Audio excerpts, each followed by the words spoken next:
et bienvenue pour votre tirage astro sentimental de juin 2024. Excusez-moi, j'espère que vous allez bien. Donc, pour ce tirage, on va utiliser le nouvel oracle de Mademoiselle Lenormand, la Sibylle des Salons, et pour les couples, les amoureux, et pour les célibataires, on utilisera donc le tarot Mucha. Vous avez un tirage professionnel et général dans une autre vidéo, donc n'hésitez pas à la consulter si vous voulez avoir votre guidance complète. J'espère que ce printemps est mieux chez vous que chez moi, parce qu'il fait que de pleuvoir. J'espère que vous allez bien, que vous prenez le temps de prendre soin de vous, de partir en voyage, d'avoir un travail qui vous épanouit, etc. Sinon, si c'est pas le cas, bon courage. Vous inquiétez pas, ce n'est qu'une mauvaise passe. Donc, on va y aller, je vous dis bon visionnage! Petit avertissement, cette vidéo est à but récréatif et en aucun cas à suivre à la lettre. Le tirage de cartes est fait pour vous guider, vous donner des petites astuces ou même des idées. Mais en tout cas, ne prenez que ce qui résonne vraiment parce que c'est général. On ne peut pas, pour savoir des choses spécifiques, il faut faire une guidance personnalisée. Mais en tout cas, ne prenez pas ça au pied de la lettre. Vous êtes maître et maîtresse de votre destin. Ne l'oubliez pas, ce n'est pas des cartes qui vont diriger votre vie. Mais faites attention à garder votre esprit critique et prenez que ce qui vous fait plaisir. À la base, c'est du divertissement. Donc, ne prenez pas ça trop au sérieux au point de changer de vie juste parce que des cartes vous l'ont dit. Donc, faites attention à vous. Gardez l'esprit critique et surtout, amusez-vous. C'est le plus important. Ça peut vous aider à vous guider, à donner donc des petits conseils, mais ne prenez, comme on dit, c'est des conseils. Ce n'est pas une obligation. Et du coup, faites comme vous le voulez, comme vous le souhaitez. C'est vous qui dirigez votre vie. Voilà, donc je vous laisse avec cette vidéo et je vous dis bon visionnage. Coucou les béliers pour votre tirage sentimental de juin 2024. On va commencer avec les amoureux et la Sibylle des Salons. C'est parti.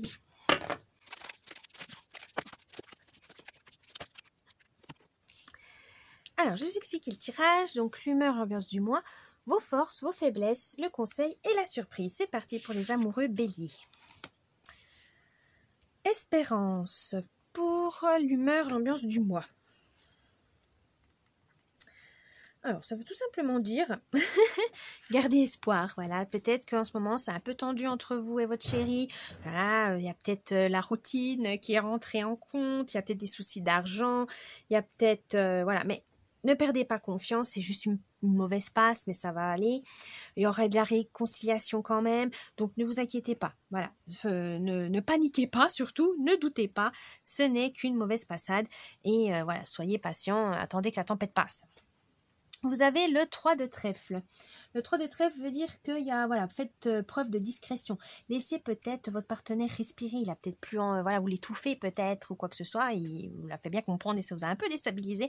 Donc laissez-le respirer. Voilà, vous allez vous occuper. Vous allez laisser-le revenir vers vous pour, laisser un peu du temps au temps. Vos forces. Oh, le succès. 4.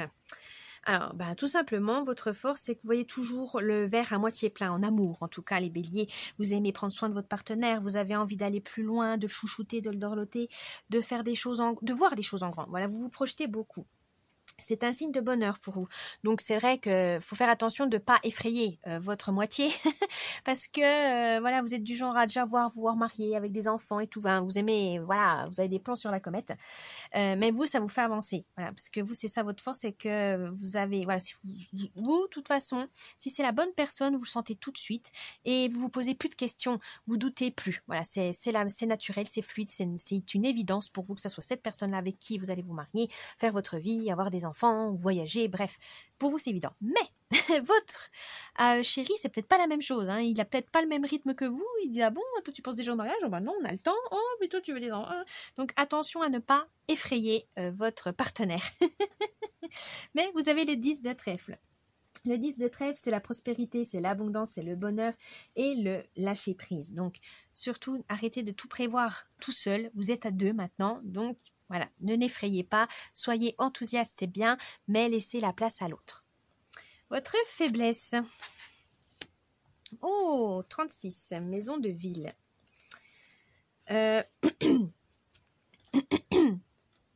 Votre faiblesse, c'est peut-être votre famille qui voit peut-être pas votre conjoint ou conjointe de la même manière que vous.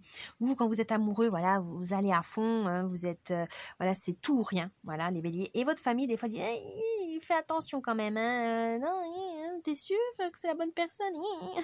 Donc voilà, vous, le problème, c'est que vous êtes assez aveuglé par l'amour. Mais voilà, c'est comme tout le monde, je dirais. Hein. Mais vous, c'est vraiment aveuglé à un stade où vous mettez à dos toute votre famille, vos amis, pour comprendre au bout d'un moment que, ah ouais, il y a peut-être un problème en fait, c'est peut-être pas la bonne personne. Ou je m'y prends mal avec ma famille. Ou mon compagnon, ma compagne n'est pas sympa avec mes proches et qu'il faut voilà faire le tampon. Mais à un moment donné, il faut mettre les points sur les i autant de votre côté de votre famille que de votre partenaire pour que tout le monde puisse s'entendre parce que vous n'allez pas casser ou quitter votre conjoint ou conjointe pour faire plaisir à votre famille ou vous n'allez pas couper les ponts de votre famille et vos amis pour faire plaisir à votre moitié. Non, non, non. Vous pouvez les réconcilier. Mais pour ça, voilà, c'est un peu votre faiblesse. Vous avez tellement peur que ça aille mal avec votre partenaire et votre famille que vous êtes capable d'accepter beaucoup de choses et des mauvaises choses. Par exemple, votre partenaire ne veut pas participer aux fêtes familiales et puis vous lui trouverez toujours des excuses parce que vous y allez. Oh oui, bah il est malade. Oh bah elle est au travail, elle a du travail. Voilà. Et vous vous mettez dans des situations cauchemardesques et c'est vous qui en souffrez le plus. Donc attention à ça. Rétablissez les choses, remettez les choses au point, clarifiez les choses. Il ne faut pas que vous vous mettiez dans une situation catastrophique parce que vous voulez faire plaisir à tout le monde. Parce que vous aimez tout le monde et que, bah oui, hein, vous aimez votre famille et votre conjoint et que vous voulez que ça marche. Non, il y a des moments, vous ne pouvez pas tout faire tout seul. Vous avez le 4 de cœur. Voilà, votre satisfaction perso, votre douceur peut être malmenée. Donc attention à ça, hein. Faites attention. Le conseil du mois. Oh, une blonde. Bon, après, alors, qu'est-ce que ça veut nous dire? Ah, faites preuve de tendresse, d'amour, de séduction. Voilà, ravivez la flamme avec votre partenaire. N'hésitez pas, même si ça fait longtemps ou pas longtemps, hein, peu importe. Il faut que vous repassiez des moments à deux pour renforcer votre lien, parce que peut-être la situation métro, boulot, dodo, vous êtes un peu éloigné, vous n'avez pas le temps, vous êtes fatigué et vous vous éloignez. Non, trouvez-vous des moments à deux pour vraiment raviver la flamme et bien surtout pour passer du temps. Hein, c'est fait pour. Hein, vous êtes avec quelqu'un, c'est pour passer du temps avec. Hein, c'est pas pour être comme des deux étrangers. Donc attention à ça. Vous avez le 8 de cœur. Le 8 de cœur vous dit voilà, vous avez besoin de faites-le avec sincérité, avec authenticité. Vous avez des bonnes intentions, vous avez envie de partage. Donc n'hésitez pas à communiquer, à échanger avec votre chéri. C'est important la communication. On a tendance des fois à l'oublier en disant oh il va le deviner, oh bah, il le sent quand même. Non, non, non, non. non. Il n'est pas dans votre tête, hein. Il ne peut pas savoir, il ne peut pas toujours tout deviner. La surprise du mois. Ouh, le mariage. Il y aura une concrétisation de vos rêves, de vos objectifs en amoureux. Donc, projet mariage, bébé, maison, voyage, enfin bref, ce que vous voulez, changement de boulot, enfin, mais que l'autre peut compenser. Bref, en tout cas, un projet à deux qui va vraiment marcher pour ce mois de juin et ça va vous mettre en joie. Donc, continuez comme ça. Le 5 de cœur, ça vous ramène à vous ressourcer, à briser la solitude. Voilà, n'hésitez pas. Votre chéri est là. N'hésitez pas à parler, à voir les choses avec lui. Hein, vous n'êtes pas seul. Voilà pour les amoureux béliers, j'espère que ce tirage vous a plu. N'oubliez pas le petit pouce bleu, de vous abonner à la chaîne, un petit commentaire, ça me ferait plaisir. Et je vous dis un bon mois de juin. À la prochaine. Bye bye. Coucou les béliers célibataires pour votre tirage astro de juin 2024. Allez, c'est parti, on va voir avec le tirage Mucha vos amours. Ou pas, ça dépend.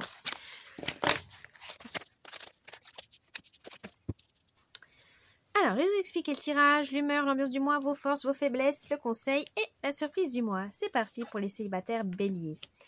Oh, l'humeur, l'ambiance de ce mois. 5 de coupe. Alors, les coupes, c'est dans l'émotionnel, les sentiments. Et là, on veut vous dire qu'il y aura attention peut-être à, comment on pourrait dire, au blocage. Voilà, cherchez le mot. Au blocage, aux obstacles. et au sentiment d'échec. Voilà. Ça veut dire peut-être que vous vivez mal votre célibat, ou j'en avais marre, voilà. Et ça vous mène à peut-être à de l'indécision, à ruminer, à avoir des regrets, à vous sentir mal tout simplement. Mais attention, un célibataire bélier, c'est pas une tare hein, d'être célibataire. Au contraire, ça vous permet de vous recentrer sur vous-même, de savoir ce que vous voulez vraiment dans une relation, de prendre soin de vous, d'avancer dans vos objectifs personnels, tout en gardant voilà une ouverture pour que quelqu'un puisse entrer dans votre vie. Mais ne le voyez pas ça comme une malédiction, comme une condamnation. C'est juste que vous n'êtes peut-être pas tombé sur les bonnes personnes, c'était pas le bon moment, ce n'était pas le lieu. Voilà, ne culpabilisez pas. Il y a des moments comme ça où on est seul et malgré tous vos efforts, vous trouvez personne. Et bien souvent, c'est quand on ne s'y attend pas qu'on le trouve. Donc, ça se trouve, vivez votre vie. Soyez voilà bien confiant, etc. Et c'est là que vous allez attirer du monde. Donc, gardez espoir, bélier. Ça va venir. Vos forces. Oh, le 8 d'épée. Oui, le 8 d'épée. Vous avez ce petit quelque chose, ce petit truc qui attire les gens. C'est tout simplement, même si vous avez du mal à l'admettre, c'est votre... comment on pourrait dire ça? Votre sensibilité. Je sais, vous n'aimez pas ce mot pour vous les béliers, parce que sensibilité, vous le confondez souvent avec... faiblesse, fragilité, mais non. En fait, vous avez pas mal de... Oui, vous les béliers, vous faites beaucoup d'introspection, vous vous remettez en question souvent. Et là, pour vos relations, c'est pareil. Vous dites, vous pensez pas aux autres, vous pensez tout le temps, vous mettez la faute tout le temps sur vous. Mais non, c'est aussi votre force dans le sens où vous vous remettez en question en disant, ah, j'ai mal agi, là, j'ai petite fille comme ci, comme ça. Mais c'est bien parce que ça vous permet d'évoluer, de grandir et de pas répéter les mêmes erreurs. Ça, c'est tout à votre honneur. Mais attention non plus à ne pas trop vous victimiser ou à vous culpabiliser aussi dans le sens, ça c'est toujours ma faute, ça c'est ma... Non, non, non. Dans un couple, c'est 50-50, hein. Attention, il ne faut pas non plus toujours dire que c'est vous, que gna, non. Et ne dites pas non plus parce que j'ai un trop fort caractère, ça va pas marcher, non. Votre force, vous, c'est que vous arrivez toujours à rebondir. Certes, vous avez eu une mauvaise relation, ou voilà, ça n'a pas continué, ça s'est pas concrétisé comme vous le souhaitez. Au début, vous allez regretter, vous allez tout vous mettre sur le dos et au bout d'un moment, à force de réfléchir, à force de faire l'introspection, de vous remettre en question, vous allez trouver les réponses. En disant, ah bah non, là, c'était pas totalement moi, là, c'était lui ou elle, voilà. Mais votre force, c'est vraiment ça. Vous savez vous remettre en question, vous savez mettre en avant cette intuition et voilà, et ben continuez comme ça. Et la sensibilité, surtout cette compréhension des émotions des autres, cette compréhension de l'autre, c'est une force, ne l'oubliez pas. Votre faiblesse. Le cavalier de denier. Je cherchais, est-ce que je sais jamais? Ouais, c'est ça, le cavalier de denier. Alors, les deniers, normalement, c'est essentiellement tout ce qui est financier, matériel, etc. Mais dans les relations, c'est tout ce qui est prospérité, abondance. Et là, vous avez cavalier. Vous êtes méthodique et c'est peut-être trop. Quand vous partez à la recherche de votre moitié, quand vous partez à la recherche du futur père ou de la future mère de vos enfants, vous êtes vraiment infatigable, vous prévoyez, vous avez l'esprit pratique, pragmatique, même logique. Attention, l'amour, c'est pas toujours calculé. Les gars, laissez la place aussi aux sentiments, Certes, vous avez des critères, c'est normal, tout le monde a des critères, a des standards. Mais vous, c'est tellement prononcé, les béliers, que ça fait peur, hein. Ça fait peur aux autres. Donc non, certes, c'est bien d'avoir des critères, mais laissez un peu le facteur inconnu faire son œuvre aussi. Le hasard, les émotions, la joie, etc. Laissez-vous envahir. Vous avez peur de ça peut-être parce que vous avez été blessé. Vous avez souffert de ça, parce que vous avez peut-être été trop confiant envers quelqu'un qui vous a piétiné, votre pauvre petit cœur. Mais ne vous inquiétez pas. Tout le monde n'est pas comme ça. Donc, laissez-vous une chance, quand même, une marge. Ouvrez votre cœur, ouvrez votre esprit à l'authenticité, à la tendresse, à l'amour, tout simplement. Et ne regardez pas seulement voilà, c'est je veux un homme, une femme comme ci, comme ça, machin. Attention. Parce qu'être trop logique, trop pragmatique, ça enlève tout intérêt, finalement, du partenaire. Donc, attention à ça.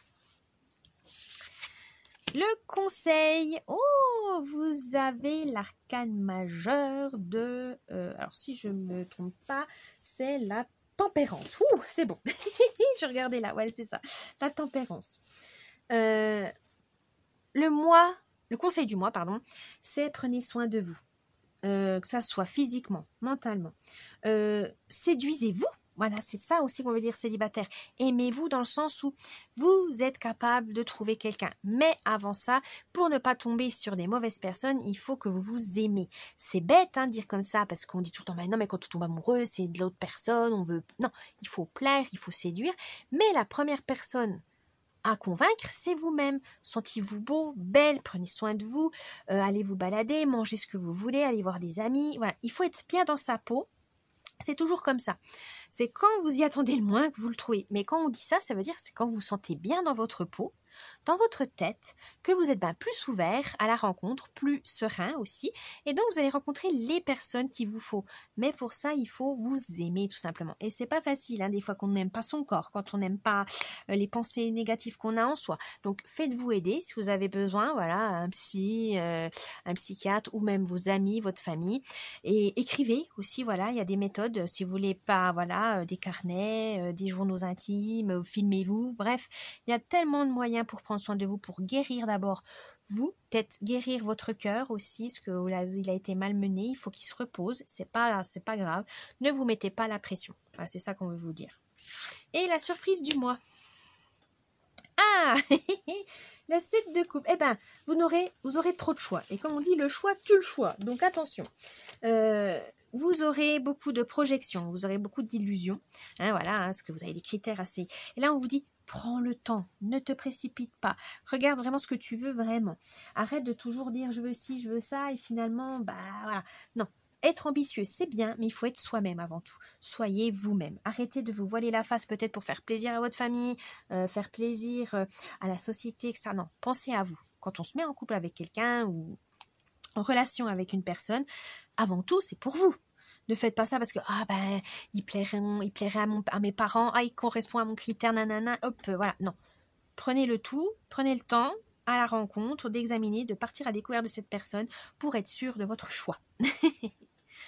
Voilà les béliers célibataires, j'espère que ce tirage vous a plu. N'oubliez pas le petit pouce bleu, de vous abonner à la chaîne, un petit commentaire, ça me ferait plaisir. Et je vous dis un bon mois de juin et à la prochaine. Bye bye.